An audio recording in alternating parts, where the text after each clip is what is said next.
Alors, l'ordre du jour appelle maintenant l'allocution de M. Berset, donc secrétaire général du Conseil de l'Europe. C'est d'ailleurs la deuxième fois, je crois, depuis qu'il exerce ses fonctions de secrétaire général, que nous allons avoir la chance de pouvoir échanger avec lui. M. Berset exerce ses fonctions de secrétaire général dans un moment quand même très particulier en Europe, où, disons, la démocratie ne fait plus nécessairement consensus, où certains remettent en cause les valeurs mêmes qui fondent le Conseil de l'Europe, l'état de droit, les droits humains, la démocratie. C'est pourquoi il a pris l'initiative de lancer l'élaboration d'un nouveau pacte démocratique, dont il va certainement nous dire un mot. Le Congrès, avec son travail de promotion et de protection de la démocratie locale, s'inscrit tout à fait dans cette démarche. Une bonne gouvernance locale exercée avec un souci d'efficacité, de probité, de transparence, en coordination avec les autres niveaux de la gouvernance, est indispensable pour redonner confiance aux citoyens dans les institutions et le personnel politique. Puis je crois que la présence aussi du secrétaire général a aussi une portée symbolique, parce que le Conseil de l'Europe, c'est une grande maison. Il y a une assemblée parlementaire, il y a un congrès, il y a un commissariat aux droits de l'homme, il y a une Cour européenne des droits de l'homme, il y a une conférence des ONG et d'autres organisations encore, des directions générales. Mais tous nous travaillons, je dirais, dans la même voie pour promouvoir les valeurs du Conseil de l'Europe, et le secrétaire général est celui qui donne effectivement nos impulsions et veille que toutes ces actions soient coordonnées. Le secrétaire général a accepté de répondre donc à nos questions après son intervention, et je lui cède immédiatement la parole.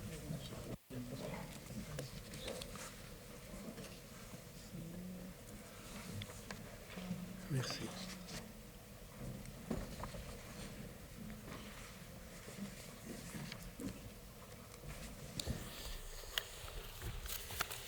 Merci beaucoup, Monsieur le Président, Mesdames et Messieurs les membres du Congrès, Excellences, Mesdames et Messieurs, tout d'abord, merci de votre invitation. C'est un très grand plaisir pour moi d'avoir cette occasion, un grand honneur, l'occasion de m'exprimer ce matin devant vous, également pour mener tout à l'heure un échange. Mais je crois, pour commencer, que ce n'est pas à vous qui êtes au plus près du terrain, que je dois rappeler tous les défis qui nous attendent. Parce que vous les vivez chaque jour, vous les vivez dans vos villes, dans vos écoles, dans vos hôpitaux, dans les régions que vous administrez. Vous les vivez partout, au fond, où la démocratie prend vie. Et je dois vous dire aussi que ce que j'ai pu voir, ce que j'ai pu constater depuis maintenant un peu plus d'un an comme secrétaire général du Conseil de l'Europe, c'est que rien, plus rien, n'est lointain. Les guerres, les fractures, les colères du monde frappent à nos portes. Elles s'invitent dans nos rues, elles s'invitent dans nos cœurs, elles s'invitent dans nos urnes. Alors plutôt que d'en dresser la liste, j'ai plutôt pensé ce matin adéquat de vous offrir quelques images et aussi quelques mots, quelques paroles.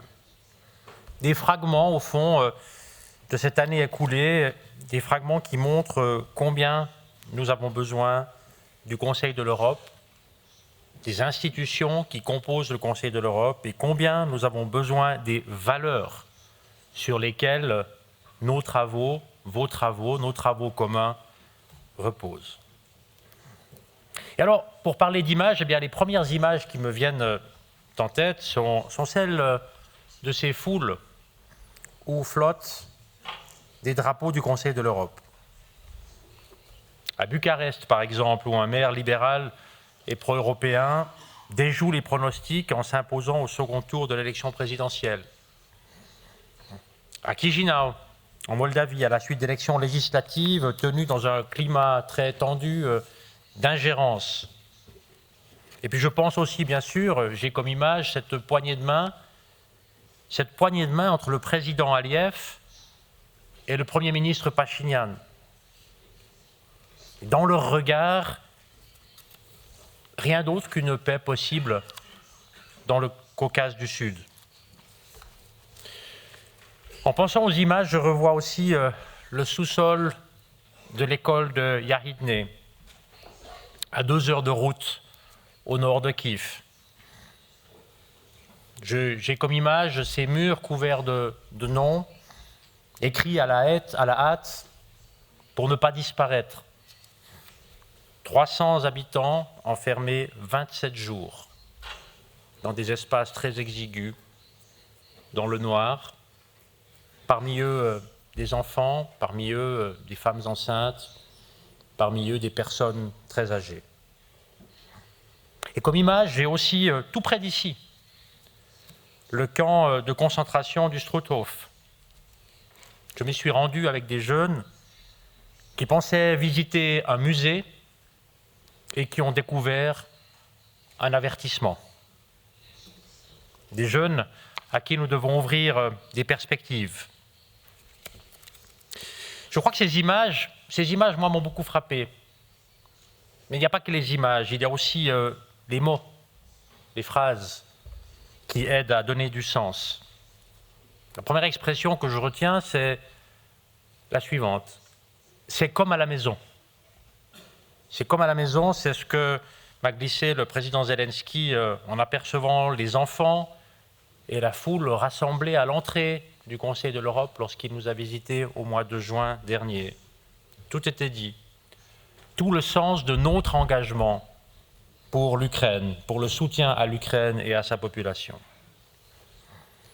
Parmi les mots, je pense aussi à cette lettre dite des 9 pays, cette lettre qui pose des questions autour de la migration et de la Cour européenne des droits de l'homme, cette lettre issue de pays membres, de nos propres rangs, et il y est écrit « La Cour européenne des droits de l'homme a limité notre capacité à prendre des décisions politiques dans nos propres démocraties. »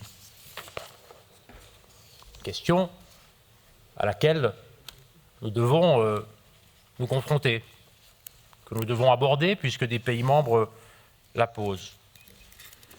Et d'ailleurs, en parlant de démocratie, l'expression suivante, les mots suivants, justement, j'étais à Astana au mois de mai ou juin de cette année, et alors que j'ai ouvert le forum d'Astana avec, je crois, 5 autres discours, 5 autres personnes qui sont exprimées, des chefs d'État, un ancien secrétaire général des Nations Unies, le directeur d'une grande organisation internationale, eh bien, à la fin de mon intervention, un parmi 5 ou 6 discours, un des chefs d'État présents m'a fait remarquer que j'étais le seul à avoir utilisé le mot démocratie. Le seul. Et moi, je lui ai demandé pourquoi. Qu'est-ce que ça veut dire? Qu'est-ce que je dois comprendre? Sa réponse, et voilà l'expression que je retiens aussi, m'a dit démocratie, ce mot est devenu woke. Et puis il y a les mots d'un maire, récemment ici à Strasbourg, le maire de Mannheim, présent ici au début du mois pour la journée de l'unité allemande, qui a dit « L'enjeu pour nous, c'est de maintenir la paix dans nos rues », en faisant une référence explicite aux répercussions du conflit à Gaza.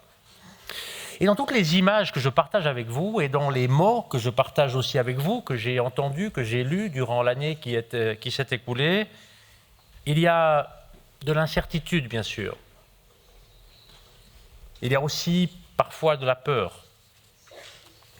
Mais il y a aussi de l'espoir. De l'incertitude d'abord parce que ce sont les maires et les collectivités locales qui sont en première ligne, qui voient au petit matin des femmes, des hommes, des enfants arriver sans rien, qui doivent ouvrir une salle, organiser une école, trouver un médecin, tout en répondant à l'inquiétude de la population, surtout lorsque la tension vire à la violence. Nous devons pouvoir débattre ensemble de tout, aussi bien sûr de la migration, mais ces débats doivent se tenir au bon endroit, à savoir ici au Conseil de l'Europe et pas en dehors, si cela nous concerne. Et deuxièmement, ces débats doivent avoir lieu dans les enceintes plus politiques du Conseil de l'Europe, et pas en nuisant à l'indépendance de la Cour. Et bien sûr, tout cela doit se faire dans le respect du droit international. Cette incertitude que je mentionne, elle s'exprime aussi à travers la désinformation. qui s'invite d'ailleurs jusque dans les élections locales. On parle beaucoup de désinformation dans les élections nationales, parlementaires ou présidentielles, mais nous voyons apparaître de plus en plus de faux sites d'actualité locale créés par intelligence artificielle. Nous retrouvons des élus locaux face à ces manipulations et souvent assez seuls face à ces manipulations. Mais nous savons en même temps que revenir à un monde sans les réseaux sociaux serait illusoire.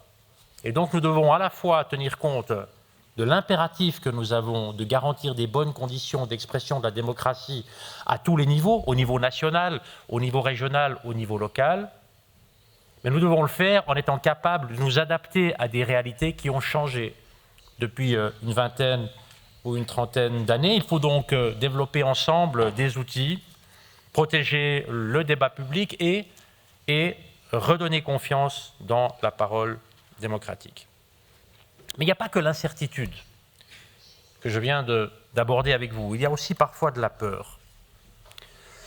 Celle qui s'en prend à la démocratie elle-même. Sur tout notre continent, des maires sont menacés, harcelés, traqués, physiquement comme en ligne d'ailleurs. Et ces attaques visent des individus, mais elles frappent surtout un principe, celui du débat et du débat démocratique. Et le risque auquel nous sommes confrontés, c'est de voir une peur qui fait taire, une peur qui isole et qui finit par éloigner les femmes, les hommes de l'engagement public. Et puis il y a aussi une autre peur plus diffuse qui traverse notre continent, c'est celle d'une Europe où les budgets militaires augmentent fortement, tandis que la confiance démocratique recule. Et il ne faut pas seulement penser de manière statique à cette situation, il faut voir ça d'une manière dynamique. Que se passe-t-il sur un continent si nous avons d'un côté, pour des raisons absolument légitimes, une forte augmentation des dépenses en matière militaire, des réarmements très importants, mais que nous avons en même temps, en parallèle, une dynamique de recul démocratique et de remise en question des institutions démocratiques.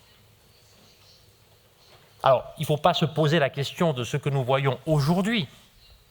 Il faut se poser la question de où est-ce que cette dynamique peut nous conduire à un horizon de 5 ou 10 ans. C'est ça la question qui doit nous occuper aujourd'hui. Et dans cette double dynamique, il y a un risque. Il y a un risque de préparer la guerre sans préparer la paix. Et si le réarmement se poursuit sans de solides garanties démocratiques, que deviendront nos valeurs de demain ? Que se passerait-il si, par hasard, dans un futur proche, un gouvernement était pris par un groupe extrémiste contrôlant des armes qui sont financées aujourd'hui ?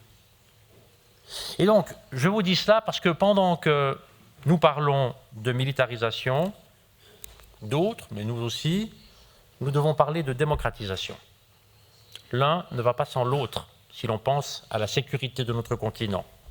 Parce que sans une sécurité démocratique forte, il n'y a aucune sécurité qui est possible.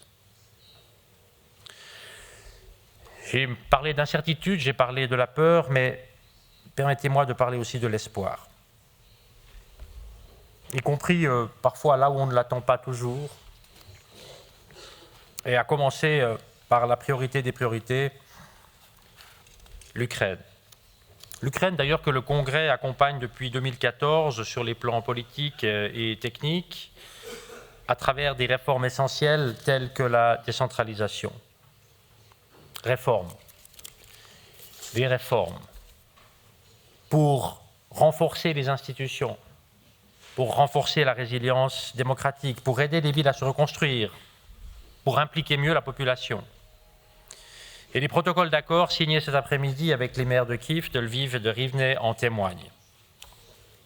L'Ukraine, d'ailleurs, où notre travail contre l'impunité progresse. Un nouveau pas sera franchi en décembre sur la continuité suivant le registre des dommages avec la création d'une commission internationale des réclamations. Et l'espoir qui ne concerne pas seulement l'Ukraine, mais qui concerne aussi les endroits où ce congrès agit. Je pense ici aux Balkans occidentaux, bien sûr à l'Arménie que j'ai mentionné tout à l'heure, à Chypre, à la Macédoine du Nord, à l'Estonie, partout où l'on observe de plus en plus d'élections, où l'on soutient la coopération locale et où l'on renforce la résilience des institutions.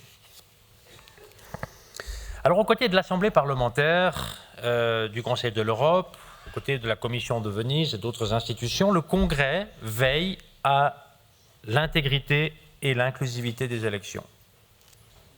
En protégeant les droits des observateurs, en protégeant les processus électoraux contre les ingérences étrangères. Et ce travail illustre parfaitement l'esprit du nouveau pacte démocratique pour l'Europe.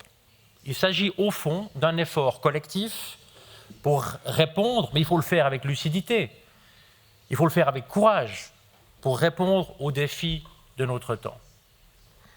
Et pour faire vivre la démocratie là où elle se joue, au fond, au plus près de la réalité des citoyennes et des citoyens. Et dans ce sens, évidemment, Monsieur le Président, le Congrès tient une place essentielle, notamment pour ce qui concerne la démocratie délibérative.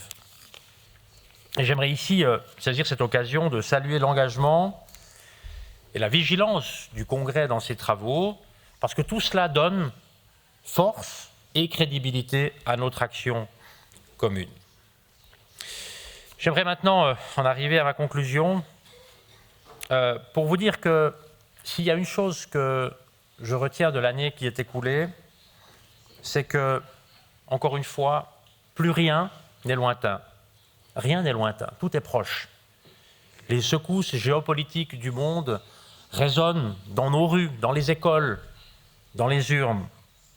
Et la démocratie, elle ne se joue pas dans les sommets internationaux, elle se joue dans les conseils municipaux, sur le terrain, avec des personnes élues au service de leur communauté, parce que c'est là que l'Europe respire.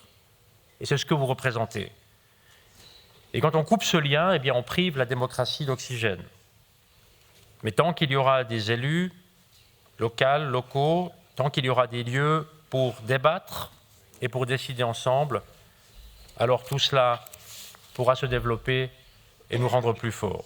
Et donc, face à la peur, face au repli, face aux incertitudes, face à la désinformation, il n'y a qu'une seule voie, celle du courage démocratique. Et si nous constatons le monde qui nous entoure, dans lequel nous vivons, nous voyons que le temps de ce courage démocratique, ce n'est pas demain, ce n'est pas ailleurs, c'est en fait ici, maintenant, et tous ensemble.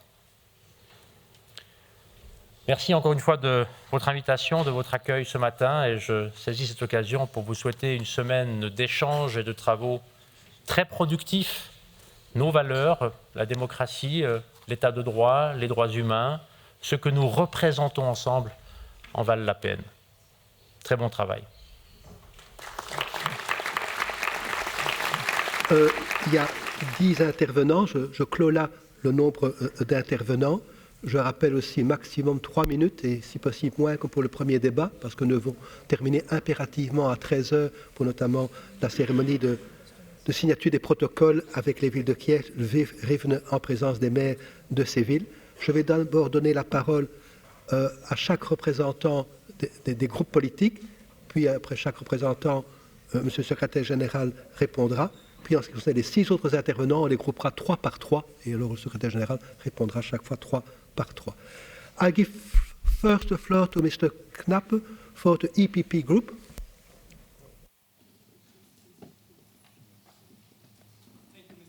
Secretary General, for coming here to the Congress to address us and answer for questions. On behalf of the EPP group, I want to put, which I think will give good memories of the President here, a very short question because of the time limitation. The basis for our work for the Council of Europe is freedom of speech and the free execution of our mandate without fear or threats or intervention from member states. In the Congress of the Council of Europe, we all signed up to defend and promote our joint values, democracy, human rights, and the rule of law. Looking on recent arrest of members, from youth delegates to mayors in our member countries, I want to ask you, how can the Secretary General, together with the Committee of Ministers, better protect our members when exercising their mandate, especially if they want to speak freely in our hemicycle? Thank you. Monsieur le Secrétaire général. Oh, thank you. Thank you very much for this very important question. And you are just addressing an important central element of what we are doing here at the Council of Europe. I mean, freedom of speech, freedom of expression. It is impossible to have productive debates without to have the freedom of speech and freedom of expression, and also respect for different views on situations and facts to have this quality of the debates. That's really important. That is exactly what it is a core center of what we need to defend and to defend and to defend, to make sure that we will have good and positive perspective for the democracy. If we would renounce to do this, if we would accept to undermine the freedom of speech, then we would make a strong undermining of all democratic processes. That's the first point I wanted to mention. The second element I can tell in this context, and you mentioned also well, concrete elements and concrete events that happened in the recent past. I mean, it is important to recall that the quality of the debate is always, must always be underlined by the freedom of speech. Saying this, we know that we have then in the 46 member states different rules, different procedures on this, and the rule of law is really important. It must always respect, all those rules must always respect the European Convention on Human Rights. It is our, lighthouse in this complicated world. And saying this, I want to underline that if we have some difficulties with the freedom of speech, if we see that we have some consequences when we are speaking, it is important to always recall that all the 46 member states, they committed to fully respect the European Convention on Human Rights that underlines those rights, and also to respect the decisions of the court if it is going so far that at the end we will have a decision of the European Court on Human Rights. Saying this, I know that for the case that you mentioned, it will take time to have those decisions, and it is important not to undermine the role and the independence of the court. We have a huge trust in our European Court on Human Rights, but it is not answering the question on the short term. And the question is, what can we do in the short term to make sure that we have a good quality of discussion, good quality of debate, freedom of speech, freedom of expression, and without to have negative consequences. It was exactly at the very center of a discussion I had with youth delegate at the last ministerial for youth, of the Council of Europe in Malta. It was in last September, I think. And we agreed that we need to have some exchanges between us, what it means for human rights defenders to be able to speak in the public space, minimizing the risks, and if we have some negative consequences, to see what we can do at our level, Secretary General, but also the Committee of Ministers that you addressed, to make sure that we have the transparency on what's happening and that we can always recall all the principles. That's a very important element, and we agreed with a youth delegate I met to organize. It could be from interest for all people speaking or addressing debates to have this occasion to address together this in the context of the Council of Europe. And I'm sure, I'm not aware about the last development on this, but I'm sure that it will, because it was recently, and I'm sure it will help, to have together to be better prepared to face this kind of situations. I give now the floor to Gudrun Mosler-Tonström for the Socialist and Green Group. Thank you very much, dear Secretary General. Thank you for your attendance and the possibility of exchange. I'm speaking for the Socialist Group, but also as a standing rapporteur for human rights. Local and regional authorities are in the forefront of implementing the European Convention on Human Rights and the European Social Charter in our communities. You mentioned it. The rights to freedom freedom of expression and assembly and association, and to decent and affordable housing are example of on the highest place on the agenda of this Congress session. Given the current challenges facing democratic politics, what more do you think can be done to deepen the roots of a human rights culture, democracy in cities and regions across our member states and across the continent? Monsieur le Secrétaire Général.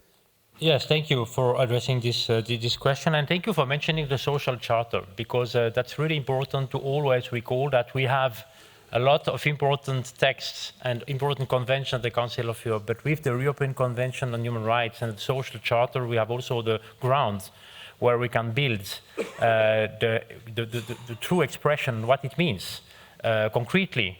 And also because we have the court, and the court is also addressing then on concrete issues those elements. So thank you for mentioning the social charter.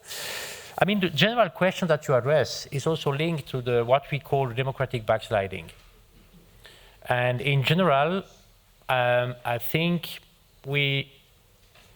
it is not really possible, just to witness this democratic backsliding and just to think that the journey back to the world as it was before would be possible. It is not possible, really. I'm sure that it would be not the best option to take now, to try just, to eliminate the social media, for example, or to come back to a world as it was before. We need to adapt to this new world, knowing that it is not only about the social media. It is also about the use of artificial intelligence in the context of social media. It is about the hate speech. It is about the huge sequence of crises that we are witnessing since 15 years, destroying more or less the perspectives for the new generation. And all those elements, this context is bringing for us, for all of us, a huge challenge. What can we do in the world that we have today to make sure that those values, democracy, the rule of law, and human rights, so important for all of us, and not only for all of us, so important for all our citizens on the continent, can have a bright future in this world where the very short term seems always to prevail. And I think the general answer to this is the new democratic pact. I mean, we are always speaking about democracy, and we probably agree on what we mean by that.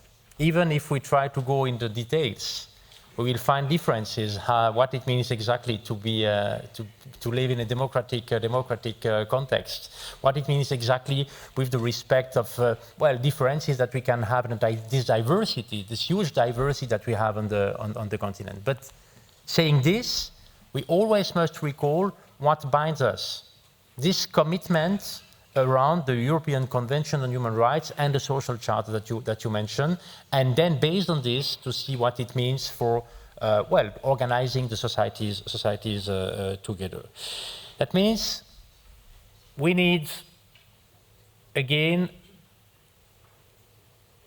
a context where it is possible not just to see, the very short term and publication on social media leading the world. We need to think much more in the long term, one generation, to make coherent what we have as a goal for the next few weeks, for the next few years, and what we want to achieve together for one generation.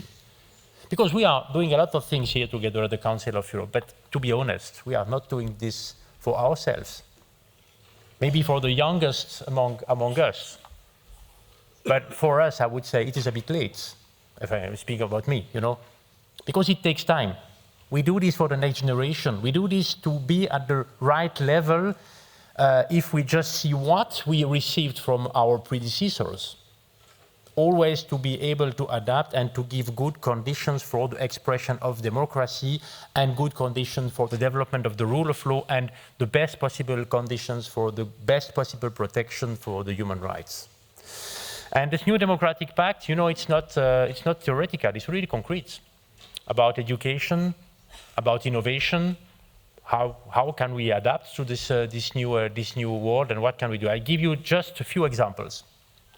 about the social media and artificial intelligence. I remind in this context that we have, with the Council of Europe, the only legally binding treaty, international treaty addressing artificial intelligence.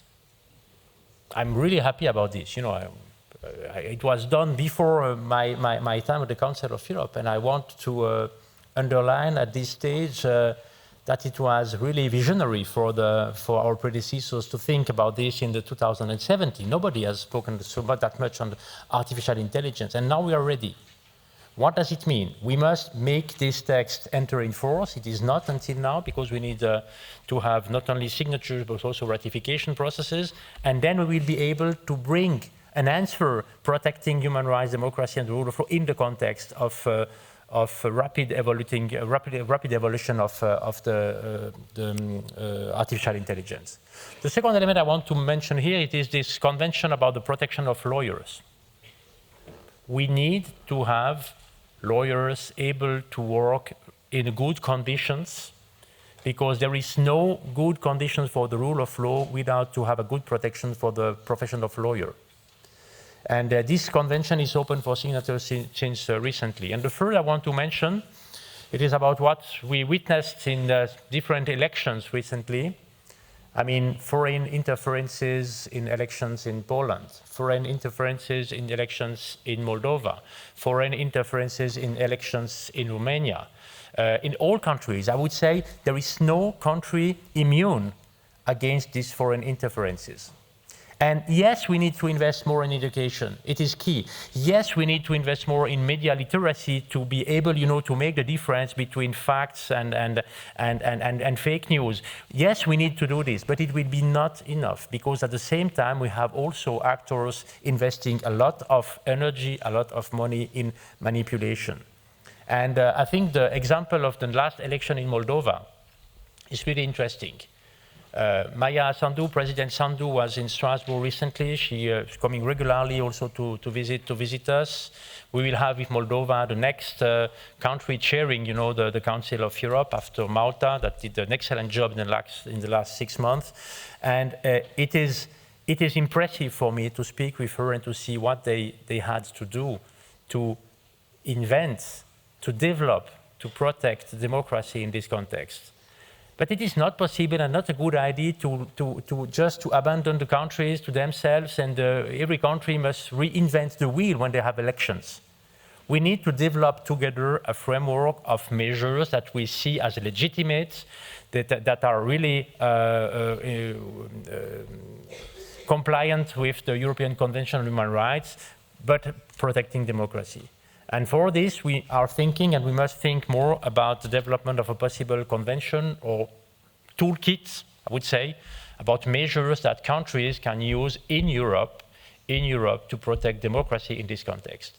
That means it is not media literacy or a convention or toolkits. It must be media literacy and concrete measures, well, free to the countries then to use them or not to use them. It is not then an obligation to use the tools, but we are the right organization to develop this. I'm a bit far from the answer to your question, because your question, well, what can we do to protect human rights in this situation where they are under pressure? I think exactly this. To protect democracy and to think on the long term is the best thing we can do to protect human rights. That's why I'm answering in this direction. Merci, Monsieur le Secrétaire Général. I give now the floor to Stewart Dixon for the ILDG group.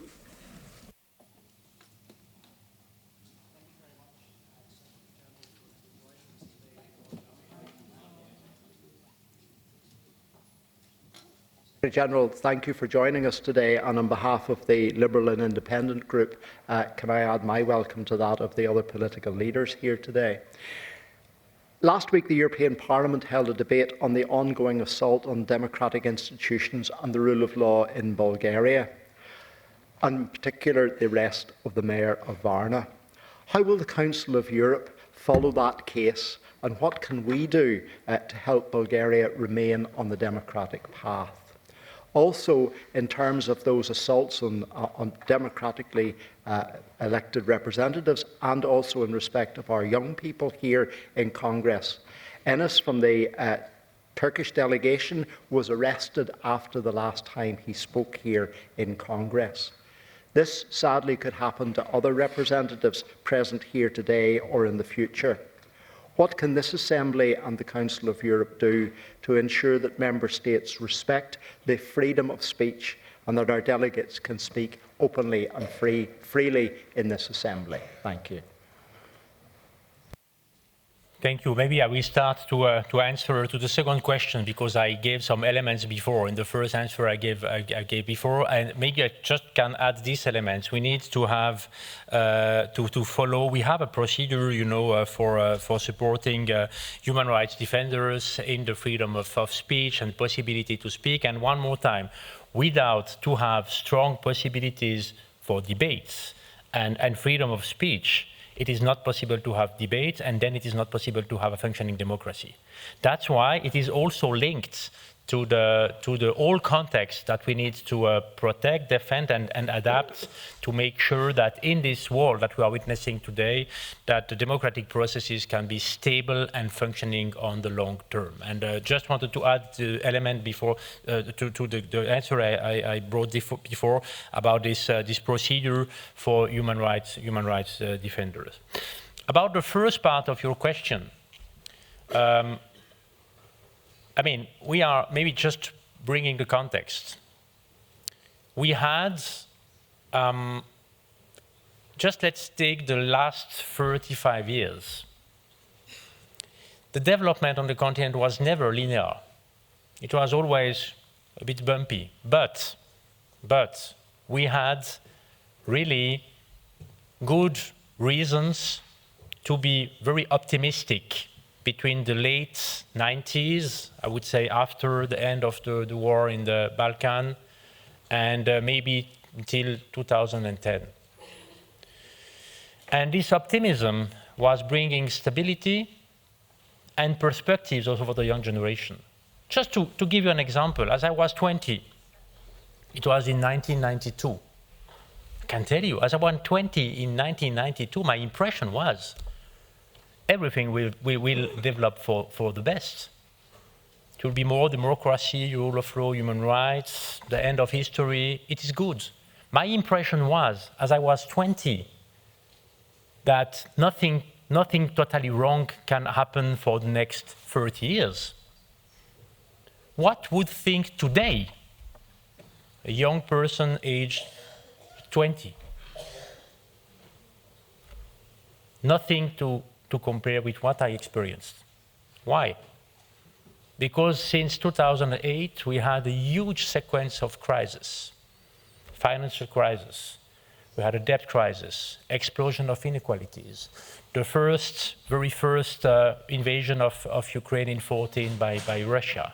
We had then the rise of populism. We have the crisis of multilateralism. We had the COVID crisis.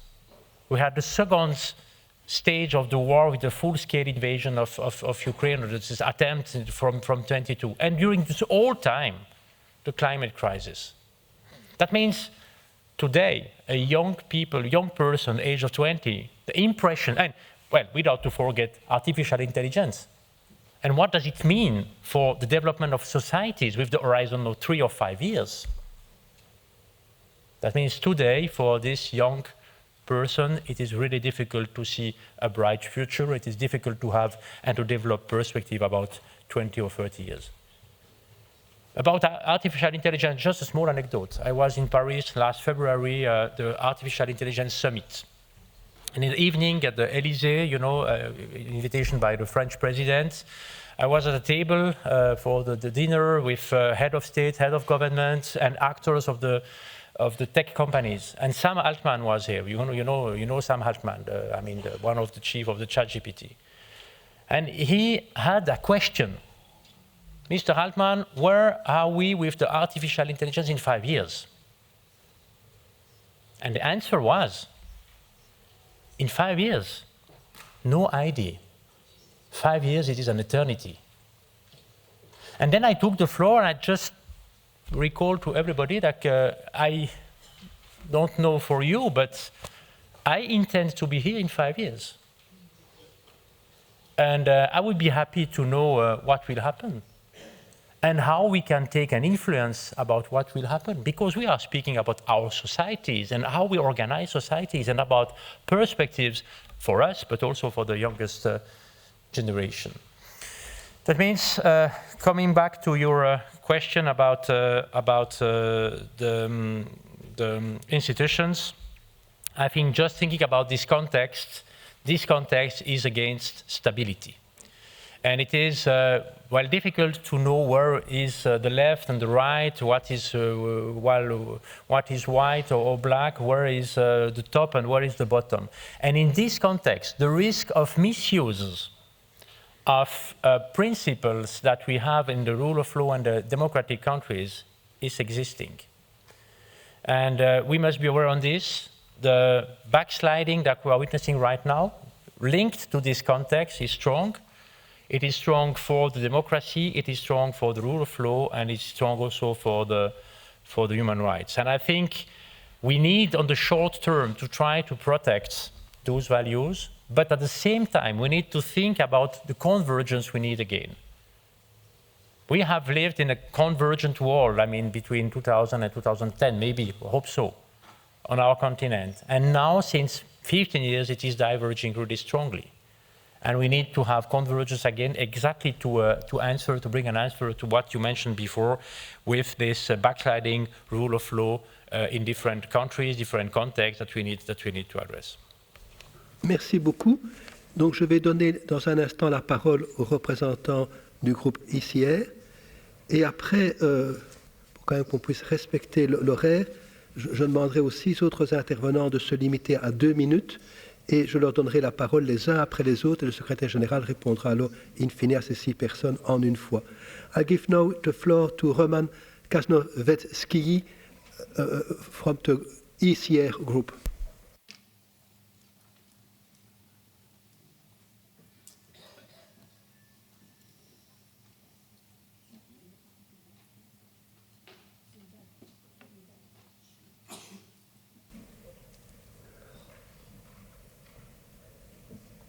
Le bouton à droite. Hello. It's okay. Dear Secretary General, in light of Russians' ongoing war against Ukraine, what further steps U.S. Secretary General envisage to ensure the full realization of the potential of the Council of Europe Action Plan for Ukraine 2023 to 2026, in particular regarding to support of local democracy, decentralization, and post-war recovery of region? Thank you. Well, thank you. Thank you very much for mentioning the action plan for Ukraine that the Council of Europe has from 2022 to 2026. It is the most ambitious action plan we never had, for very good reasons. I mean, support for Ukraine in this incredible, difficult situation with the ongoing aggression of Russia, intensifying right now. I mean, we have been all hoping to have a positive development in the recent months, also after the taking in office of the new administration in the US, and we must know that it is much more complicated that it seems, and it is during all those time. I mean, Ukrainian people are suffering a lot due to the attacks, and it is more and more difficult also for the country and for the population to have some perspectives.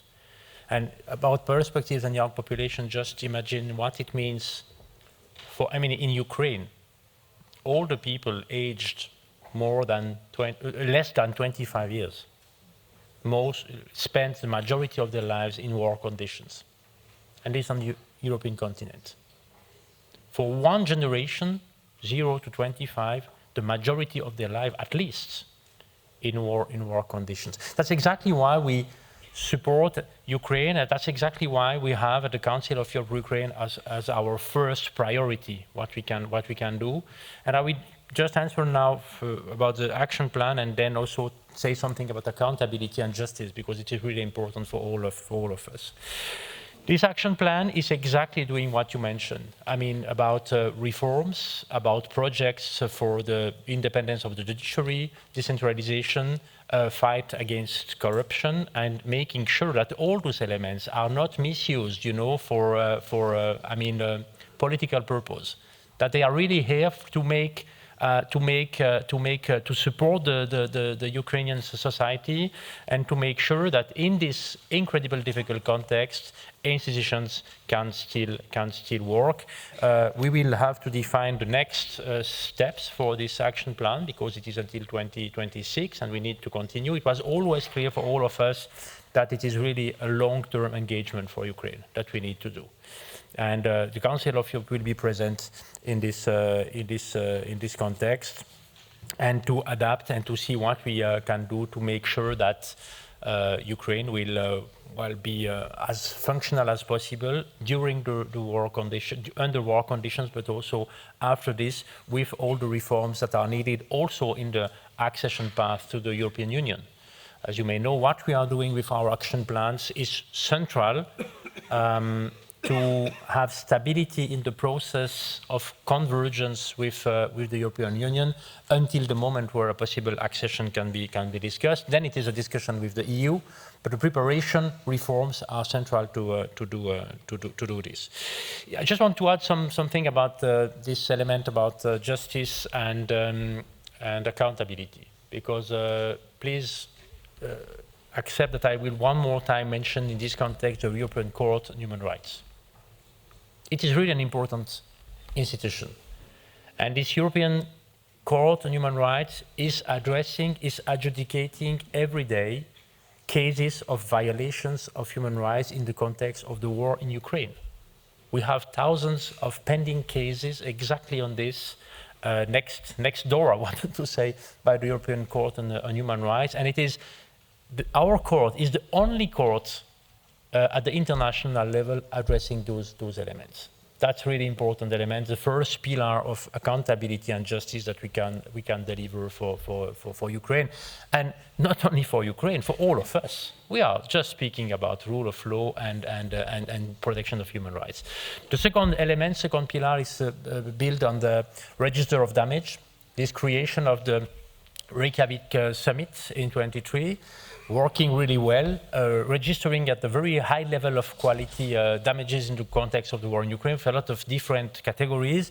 And the next step will be made in December in The Hague to have this claims commission that I was mentioning before. And the first pillar is about the special tribunal addressing the crime of aggression. And it is also something that we are doing here at the Council of Europe. And I say this because this mix, this link between justice and accountability and then the action plan is exactly what we need to have stability in recovery and reconstruction, knowing that it will be really difficult, but please note also that there will be never possible to have a stable reconstruction and recovery for Ukraine without to have all the necessary reforms that we are working on really implemented also in Ukraine. That's why we are working together to make it happen. Merci. Je vais donc donner maintenant la parole à Bernd Voringer, si possible, pour 1 minute 30, et même chose pour les autres intervenants. Et après, Peter Drenn se prépare déjà. Bernd Voringer, you have the floor.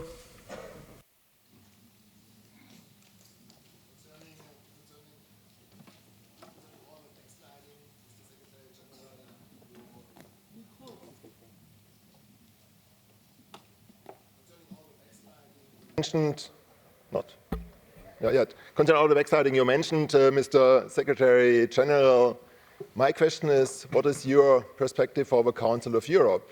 I was in Reykjavik. I heard all the statements of the heads of state and government, the commitments for democracy, rule of law and human rights. And what we see, we heard a lot of examples, mayors in prison, youth delegates in prison, and so on.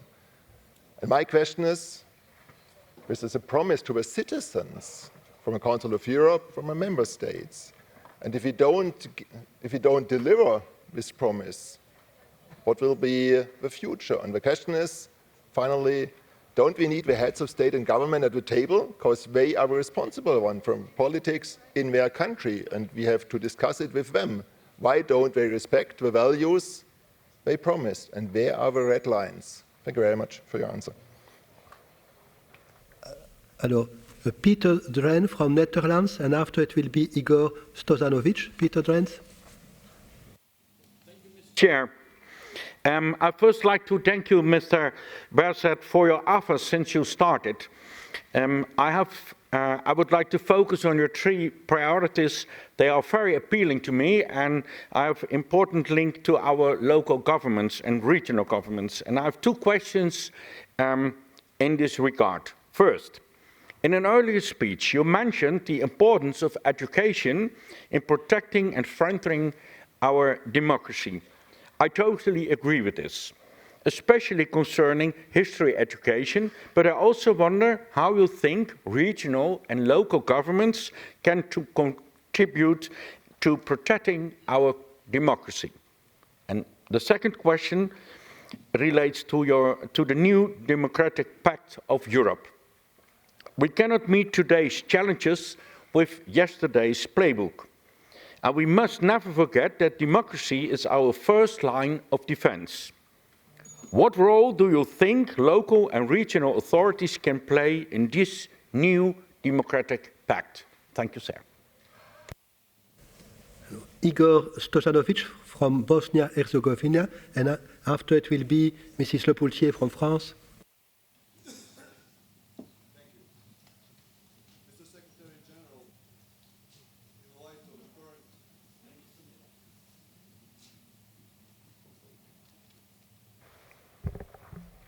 Okay, Mr. Secretary General, in light of the current political situation in Bosnia and Herzegovina, marked by the secessionist rhetoric of Mr. Milorad Dodik, former president of the Republika Srpska entity in Bosnia and Herzegovina, and the actions of the Republika Srpska authorities, which seriously challenge the state's constitutional order, sovereignty, the rule of law, I would like to ask the following.